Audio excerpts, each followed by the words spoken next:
In what is a little bit of a different approach to releasing new car information in GT7, Porsche have taken to their community page on YouTube and also their Twitter page to announce that they are bringing a new car, technically a new variation of a car, to Gran Turismo 7 on the 29th of September. And there are two things that I want to discuss regarding this. One is, of course, the car itself, for those who haven't seen the news, and secondly, the potential implications. What does this mean? Is it the only car arriving this month? So we'll get to that in a second.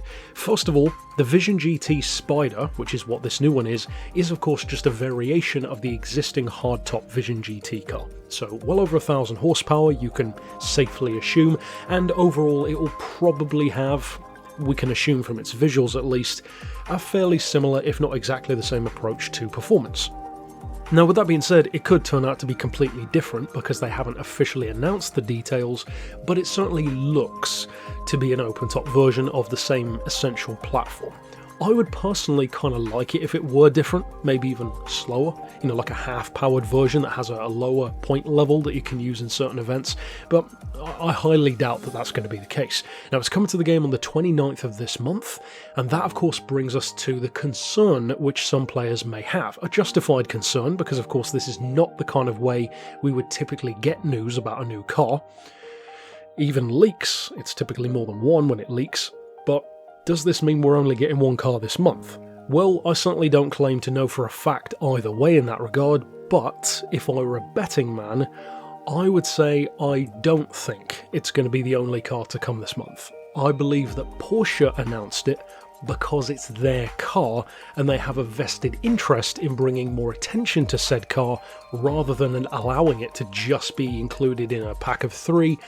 Why do that when you could make fanfare over it as your own centerpiece? So I believe that is why Porsche's probably done this. At the same time, I think this will be one of 3 cars, most likely, that are still coming to the game. I hope I'm not wrong, because of course having only one car through an entire month wouldn't be that great. It's actually a pretty good way of annoying the community given how many people seem to really dislike Vision GT cars, which personally I think is a shame. A lot of them are very creative, but I get the sentiment. Ultimately, that's it for my 10 cents. I think that this car is going to be one of 3.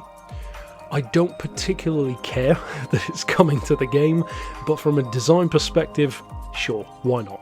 Ultimately though, that's it for this bit of news, and of course weigh in with your thoughts down below, both on the car itself and on the potential implications for the 29th of September. But until next time, I'll see you with more. Of course, stick around at that time, where I will be covering if it is the only car or more, and either way, I will be reviewing the car in the game.